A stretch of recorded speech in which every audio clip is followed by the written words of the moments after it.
In 1982, a construction crew in Florida was digging a pond for a new housing subdivision halfway between Disney World and Cape Canaveral. The backhoe pulled up a human skull, then another, then 167 more. Police showed up. Crime scene tape went up. Then the lab results came back. The bones were 8,000 years old, and 91 of them still had intact brain tissue. Florida markets itself with theme parks, beaches, and retirement communities. Nobody mentions that the state contains structures older than the pyramids, a circle of holes carved into bedrock beneath a downtown Miami condo development, and a canal system built by people who had no metal tools that engineers in the 21st century still cannot fully explain. We are counting down 10 of them. The deeper we go, the stranger it gets. Subscribe if you want the history hiding underneath the state everyone thinks they understand. Number 10. Turtle Mound. The hill that is not a hill. On the Atlantic coast near New Smyrna Beach, rising 50 feet above the surrounding flatland, there is what appears to be a natural hill covered in vegetation. It is visible from miles offshore. Spanish sailors used it as a navigation landmark in the 1500s.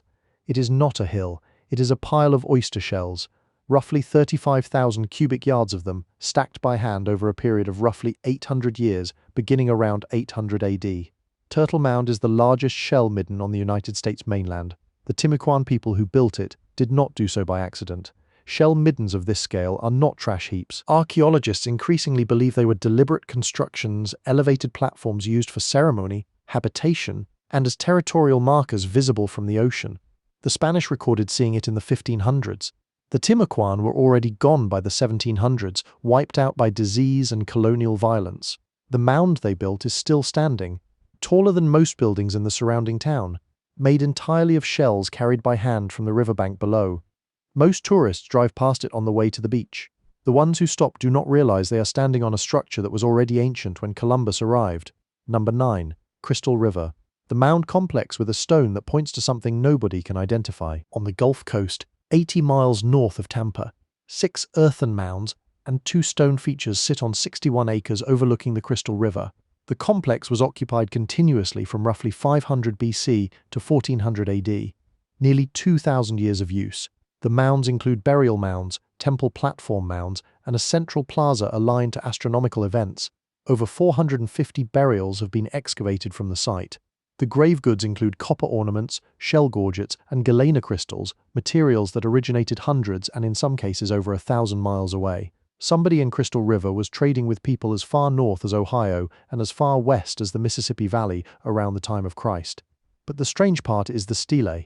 2 limestone slabs, carved and erected vertically, stand at the site. They are among the only known standing stone monuments in eastern North America. Nobody agrees on what they represent. One theory is astronomical alignment, another is territorial marking, a third is that they are connected to a ceremonial tradition that has no surviving oral record. Standing stones in Florida, placed there 1,500 years ago, pointing at something, and nobody alive can say what. Number 8. Horr's Island, the oldest permanent village in America that nobody talks about.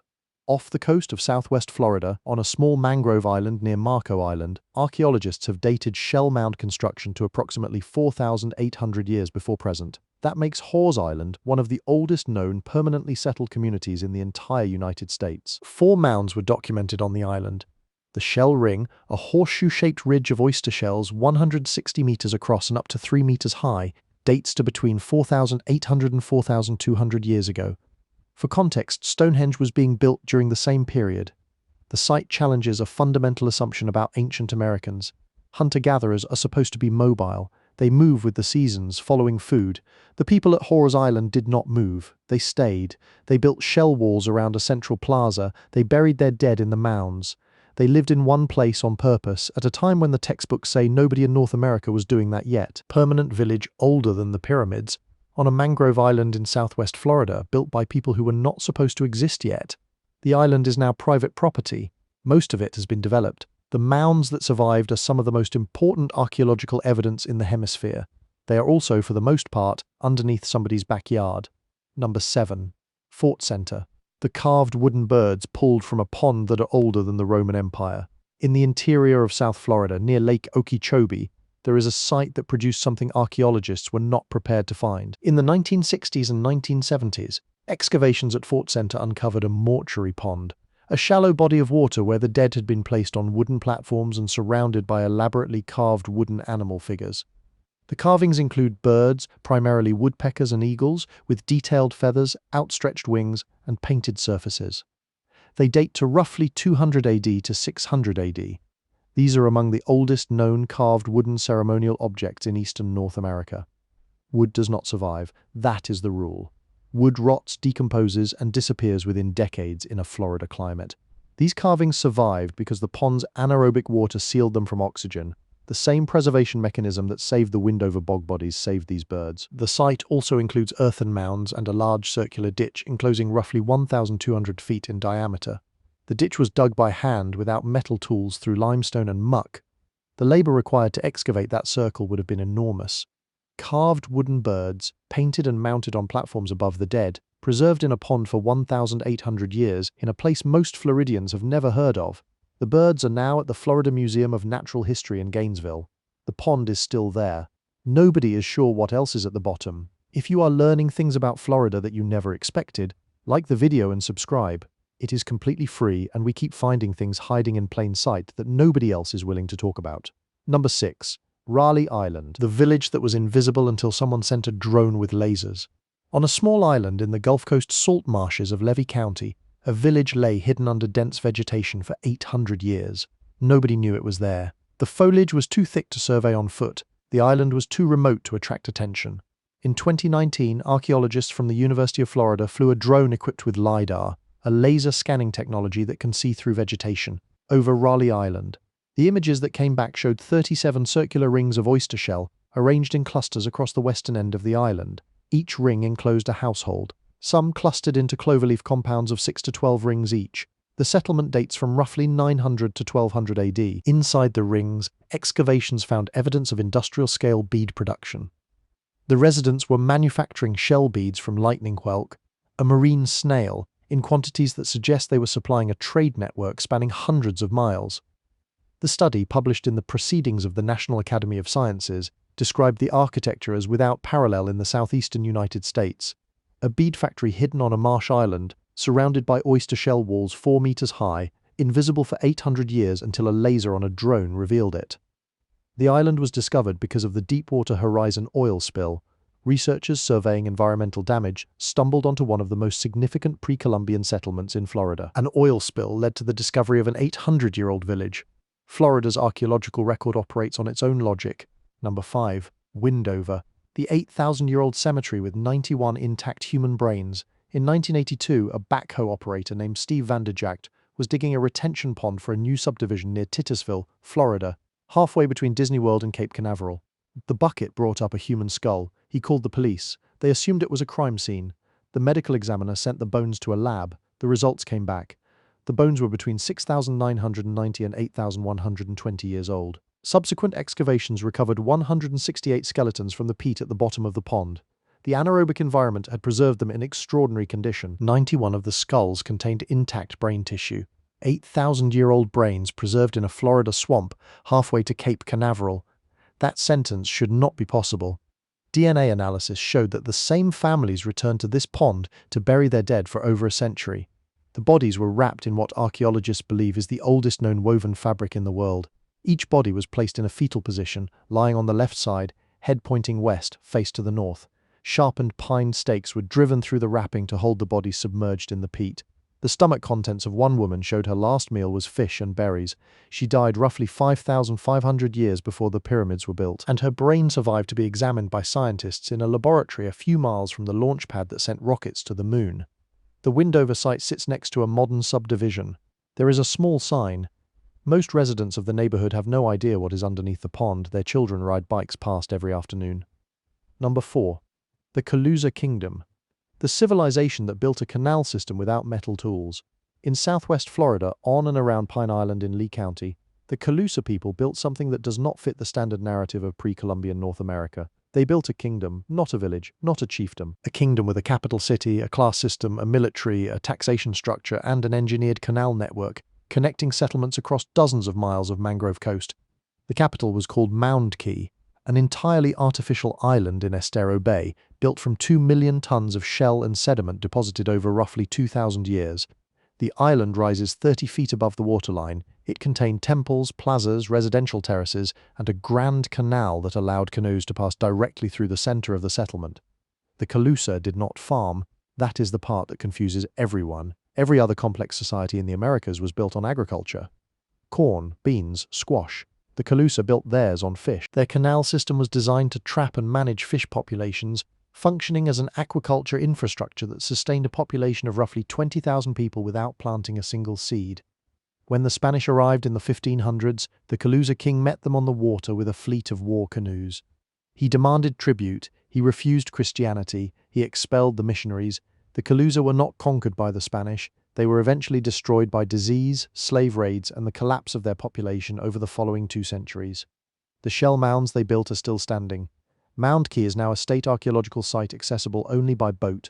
The canal walls are still visible. And the engineering question remains, how did a society without metal tools, without the wheel, without agriculture, build an artificial island and a canal network that functioned for 2,000 years? Nobody has a complete answer. Number 3. The Miami Circle, the 2,000-year-old structure found under a condo development in downtown Miami. In 1998, a developer named Michael Baumann planned to demolish a 1950s apartment complex on the north bank of the Miami River and build luxury condominiums. As required by law, archaeologists were given access to the site before construction began. Nobody expected to find anything significant. The area had been paved, built on, and developed continuously for decades. Beneath the concrete slabs and old pipes, the archaeologists found a layer of shell midden. Beneath the midden, they hit limestone bedrock.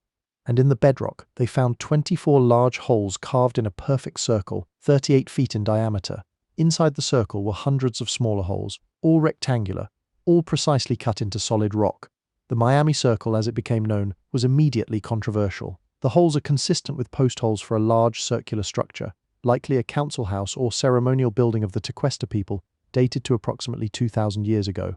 Artifacts found inside the circle included a sea turtle carapace, a shark tooth, basalt tools that originated in the Appalachian Mountains over 700 miles away, and a carved stone eye that has no confirmed cultural parallel. The developer wanted to proceed with the condo project. Archaeologists, activists, and the Miccosukee tribe fought to preserve the site. The battle went public. The state of Florida eventually purchased the property for $26.7 million to prevent development. Today, the Miami Circle is a National Historic Landmark. It sits in a small park on Brickell Point surrounded by luxury towers, a 2,000-year-old ceremonial structure carved into bedrock by people who had no metal tools, sitting in the shadow of glass condominiums that cost more per square foot than most houses in the state. The carved stone eye found at the site has never been explained. No similar artifact has been found anywhere in Florida. Whatever it represented, whoever carved it, and why they placed it inside a circle cut into limestone beneath what is now downtown Miami, remains an open question. Number 2. Page-Ladson. The sinkhole that proved humans were in Florida 14,500 years ago. In the murky waters of the Orcilla River in North Florida, roughly 40 miles southeast of Tallahassee, there is an underwater sinkhole called Page-Ladson. Divers first explored it in the 1980s. What they found at the bottom changed the timeline of human habitation in the Americas. At a depth of roughly 30 feet, embedded in sediment layers that had been sealed for millennia, archaeologists recovered a bifaced stone knife, mastodon bones with cut marks from butchering, and fossilized mastodon dung. Radiocarbon dating placed the artifacts at approximately 14,500 years old. That date matters because it predates the Clovis culture by roughly 1,500 years. For decades, Clovis had been considered the first human culture in the Americas, arriving approximately 13,000 years ago. Page-Ladson, along with a handful of other sites including the Galt site in Texas, dismantled that theory. The implications are straightforward and enormous. People were living in Florida while mastodons were still walking through the landscape. They hunted them. They butchered them near a sinkhole that is now underwater. And the evidence was sitting at the bottom of a river in the Florida Panhandle, waiting to be found for 14,500 years. The study was published in Science Advances in 2016. The lead researcher, Florida State University's Jesse Halligan, described it simply, "This is a big deal. There were people here, and they were here earlier than anyone thought possible." A stone knife and mastodon bones at the bottom of a sinkhole in a river most Floridians have never heard of. 14,500 years old. The oldest confirmed evidence of human activity in the southeastern United States. Found by divers in water so dark, they worked mostly by feel. Number 1, the 6,000-year-old Mound complex hidden under a Florida suburb. that archaeologists have barely touched, along the St. Johns River in central Florida, stretching from roughly Sanford south to Blue Spring. One of the longest and densest concentrations of shell mound sites in the entire Southeast lies buried beneath subdivisions, strip malls, and cow pastures. The St. Johns River culture occupied this corridor for at least 6,000 years, beginning around 4000 BC. They built massive shell mounds along the river, some reaching 20 feet in height and covering several acres. These were not random accumulations, they were engineered platforms, burial sites, and ceremonial centers maintained over millennia. The problem is that most of them were destroyed before anyone studied them. Early settlers in the 19th century ground the shell mounds into road material. Entire mounds were shoveled into carts and spread across central Florida as road base. Thousands of years of human construction, crushed and paved over so that cattle could cross a creek without sinking into the mud. What survives is staggering in implication. The mounds that remain contain burials with grave goods from trading networks, stretching from the Great Lakes to the Gulf Coast, copper from Michigan, shell from the Keys, pottery styles that suggest contact with cultures hundreds of miles in every direction. The St. Johns River corridor was not a backwater, it was a highway, and the people who lived along it were connected to a continental trading system while most of Europe was still in the Bronze Age. Florida has no stone, no mountains, no canyons to paint. The ancient structures of this state were built from the only materials available: shell, earth, wood, and bone. They decompose, they get bulldozed, they get paved over, and the evidence of civilizations that thrived here for thousands of years disappears one subdivision at a time. The 10 sites in this video are the ones that survived. What was lost, ground into road base developed over, or sitting at the bottom of a river, may be the more extraordinary story. But we will never know because the evidence is already gone. Except for the parts that are not. The parts that are still sitting in ponds, under parks, beneath parking lots, inside sinkholes, and at the bottom of rivers across the state. Waiting. The way they have been waiting for anywhere between 2,000 and 14,500 years. Florida is 65,758 square miles of flat, sandy, unremarkable-looking ground. Underneath it there are civilizations most Americans have never heard of, and we have barely started digging. These 10 sites are real, the 8,000-year-old brains preserved in a swamp, the circle carved into bedrock beneath a Miami condo development, the canal system built without metal tools, the mastodon knife at the bottom of a sinkhole. All of it is real, and almost nobody talks about it. Florida has structures older than the pyramids, older than Stonehenge, older than any recorded civilization in Europe, and most of them are under a subdivision or a strip mall. Like this video if you just learned that Florida has ancient history that rewrites the textbooks. Drop a comment telling us which site shocked you the most. Subscribe for more. We will see you next time.